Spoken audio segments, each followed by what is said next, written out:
Empi daftar saja di Sekolah Teologi Jakarta, itu masih buka itu pendaftaran. Ini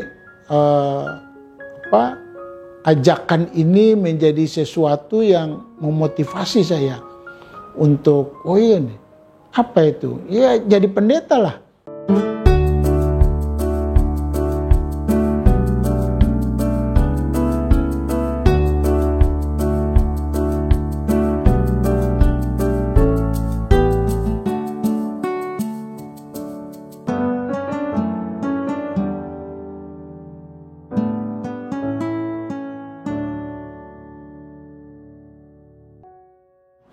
Namun karena di tangan itu dalam proses perawatan selama 1 bulan, itu ada tulang di bagian tangan itu yang lepas, hancur. Akhirnya dokter di rumah sakit UKI itu memutuskan untuk mengamputasi tangan kanan saya.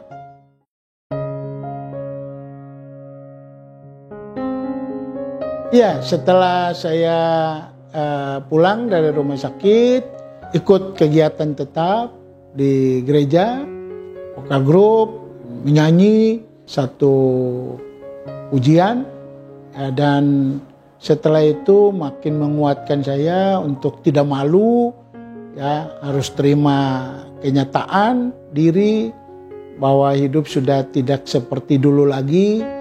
Dan karena itu harus melakukan penyesuaian.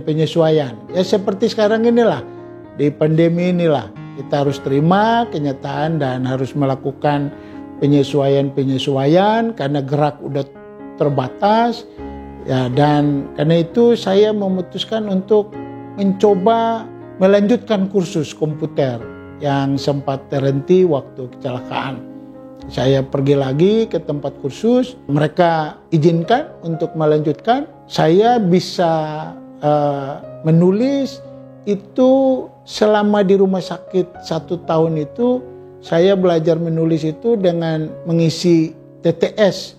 Itu saya isi TTS, enggak tahu berapa ratus buku TTS itu. Dan itu mengasah otak saya juga dengan isi TTS, belajar nulis. Lalu kemudian pada saat sudah di rumah itu, saya dihadiahin oleh tante mesin tik. Nah, saya ingat betul itu mesin tik merek Singer. Nah, dia memberikan mesin tik dan sejak itu saya belajar mengetik dengan tangan kiri saya. Itu yang membuat saya berani untuk melanjutkan kursus. Setelah kursus selesai dan lulus, yang jurusan yang saya ambil di kursus itu karena menjadi seorang programmer, dulu masih basic dan COBOL. Lalu di tahun 1987 itu ada teman yang mengatakan, "Empi, daftar saja di Sekolah Teologi Jakarta, itu masih buka itu pendaftaran." Ajakan ini menjadi sesuatu yang memotivasi saya untuk apa itu? Ya jadi pendeta lah. Saya berusaha untuk pergi mendaftar STT Jakarta. Ketika saya pergi mendaftar dengan semua persyaratan yang sudah terpenuhi itu, ternyata waktu tes masuk Sekolah Tinggi Teologi Jakarta, nyatanya saya tidak lulus. Setelah saya tidak lulus itu, saya berdoa ya kalau bisa masuk dan diterima di STT Jakarta. Sepanjang tahun 87 itu saya berusaha untuk cari kerja. Melamar itu di Radio Sonora ini, jadi penyiar kan. Tes di sana dan tembus juga. Akhirnya saya didatangi oleh Dinas Sosial Kecamatan untuk merekrut orang-orang yang disabilitas seperti saya untuk dipekerjakan itu di pabrik gelas ukir. Nah, itu di Cempaka Putih Tengah. Kerja di situ itu ada 3 bulan, dibayar 2 mingguan itu berapa ribu ya ingatnya, 15.000 apa 30.000 begitu. Ketika tahun 88 saya tes di STT Jakarta, puji Tuhan akhirnya lulus dan diterima. belajar di Sekolah Tinggi Teologi Jakarta. Dan prosesnya berjalan selama 5 tahun. Pada saat belajar di STT Jakarta itu juga, saat kami tingkat 5 di STT Jakarta itu terjadi isu untuk penjualan kampus, mau dipindahkan ke Pondok Cabe.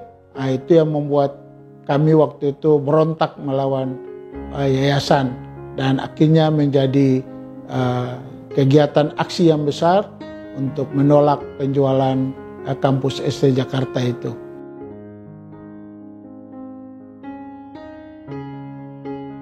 Ya, setelah lulus Sekolah Tinggi Teologi Jakarta, lalu mengikuti tugas vikariat, saya ditempatkan untuk melakukan tugas vikariat di GPIB Jemaat Shalom Selipi.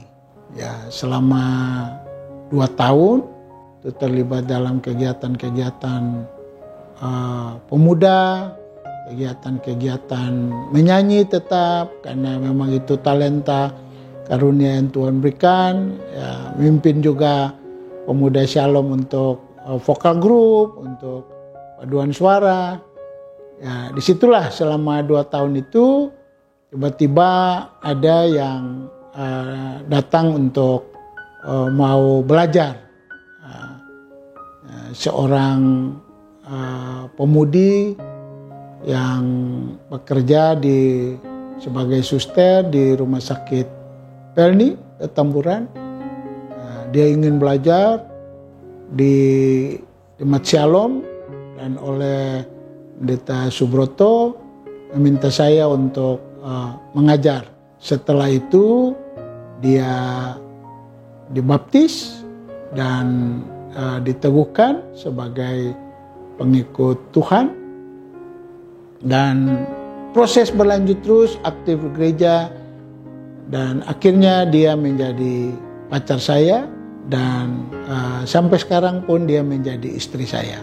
Itu dari keinginan untuk belajar tentang kekristenan, tentang mengenal Tuhan Yesus, dan pada akhirnya menikah ya, sampai sekarang ini.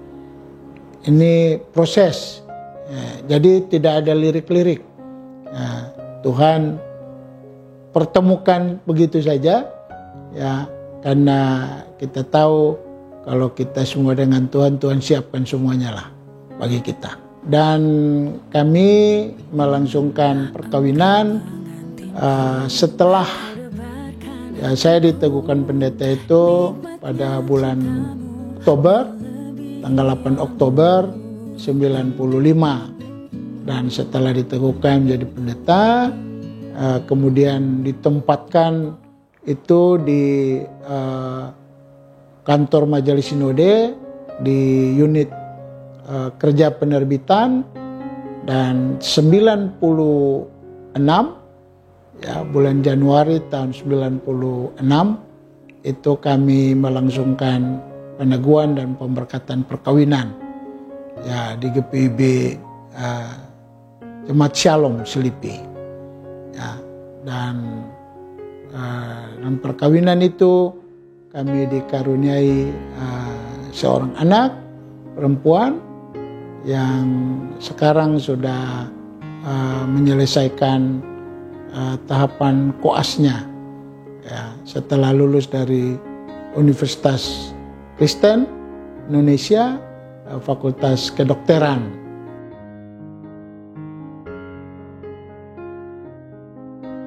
Ya, setelah kami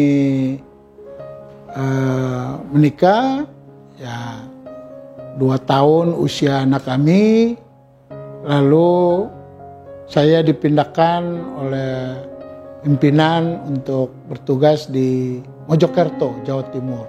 Dan kami ke sana, istri masih tetap bertugas di Rumah Sakit Pelni sebagai suster. Pada 98 pada akhirnya diputuskan untuk istri berhenti bekerja sebagai suster di rumah sakit Pelni. Di masa lepas atau berhenti kerja itu ada tiket gratis Pelni untuk naik kapal. Kami manfaatkan itu untuk pulang ke Ambon. Dan ketika sampai di Ambon itu, kita tahu 98 itu kan awal-awal kerusuhan, ya, awal-awal kerusuhan Ambon. Nah, kami turun dari kapal tanpa mengetahui situasi yang ada di sana, pikirannya bersih saja, ya, berjalan dengan Tuhan. Akhirnya kami sampai di Ambon dan kami langsung ke desa Tulehu, ya, tempat penyeberangan ke kampung. Ya, dan ketika kami sampai di desa Tulehu itu, ternyata speedboat yang harus menyeberang kami ke kampung itu tidak lagi di situ karena ternyata kerusuhan sudah mulai, sehingga ketika saudara kami ya yang ada di Tulehu itu menanyakan bahwa Bapak mau kemana, ya saya bilang saya dari pusat, utusan pusat mau ke Haruku, mau data hal-hal yang terjadi di Haruku, di Pulau Haruku, tapi kami harus turun di desa Haruku gitu, tidak boleh di desa lain. Mereka paksa untuk naik ke speedboat yang ke arah Pelau. Saya bilang sesuai dengan tugas saya harus mulai dari desa Haruku. Lalu mereka langsung mengarahkan, Pak, kalau speed yang mau ke Haruku itu semuanya sekarang sudah di desa Paso, jadi tidak lagi di sini. Saya langsung minta izin untuk ke Paso dari kerumunan yang waktu itu mereka sudah mengerumuni kami, tapi dengan kasih mereka mengantar kami untuk naik mobil lagi untuk ke desa Paso, dan kami ke Paso dan seterusnya pulang ke kampung. Nah, terjadi kerusuhan yang besar dan selama di kampung saya harus berangkat duluan kembali ke Jakarta karena ada tugas dan tinggal istri dan anak kami di kampung, dan situasi semakin kacau, tapi tetap kasih Tuhan melindungi dan menguatkan sehingga pada akhirnya istri dan anak kami juga dapat pulang dengan selamat. Nah, selama di Mojokerto itu juga kami melakukan tugas, ya, membangun hubungan, dan 8 tahun ada pergumulan yang berat ketika saya memutuskan untuk lanjut studi S2 di Yogyakarta. Saya harus bolak-balik Mojokerto Yogyakarta itu dengan mengendarai kendaraan, dan tengah malam saya berangkat jam 12 tiap hari Minggu, nanti pulang dari Jogja itu hari Jumat untuk melayani jemaat hari Minggu. Sesudah itu hari Minggu lagi selama kurang lebih 2 tahun itu saya melakukan tugas, dan mau akhir-akhir tugas saya mengalami juga tekanan yang besar ketika tesis saya itu harus disuruh dibongkar sampai 3 kali sehingga sempat putus asa. Pada saat terakhir itu saya panggil istri dan anak untuk mari kita berdoa.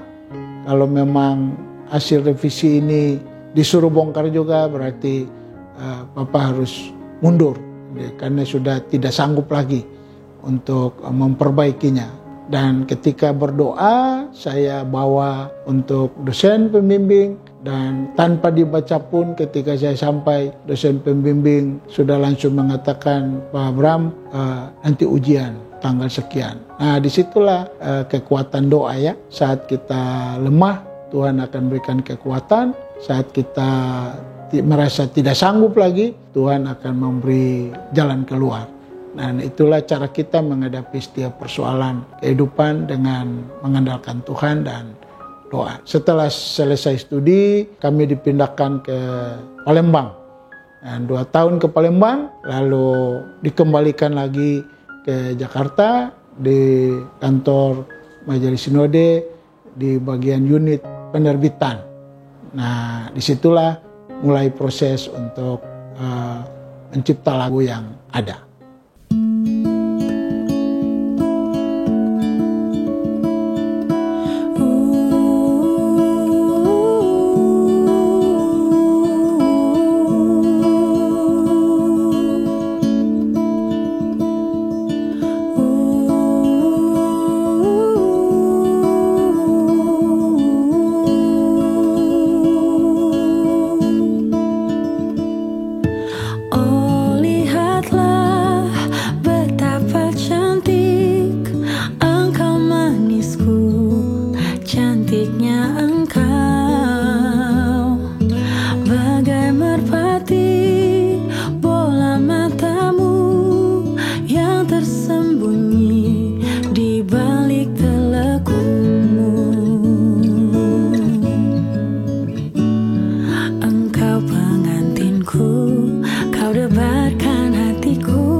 Cintamu melebihi anggur.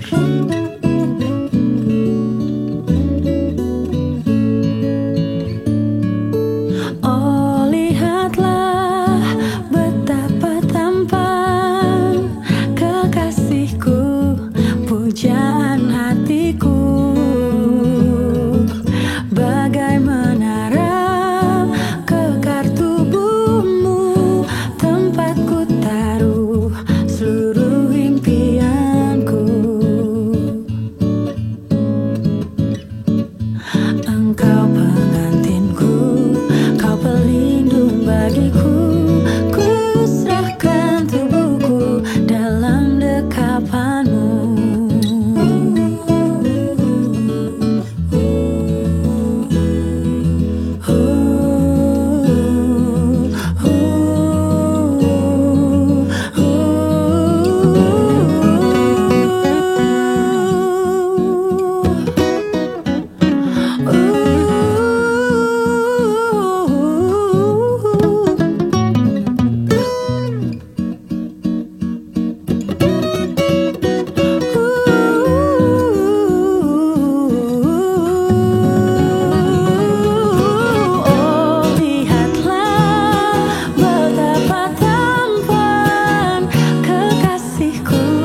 Pujaan hatiku, bagai menara kekar tubuhmu, tempat ku taruh seluruh impianku. Buat tangan palsu yang lebih baik itu dananya juga harus besar. Makanya saya hubungi itu almarhum Ongen gitu ya. Ongen Latomalo, Bung, mana kalau kita bikin lagu untuk saya mau beli tangan palsu.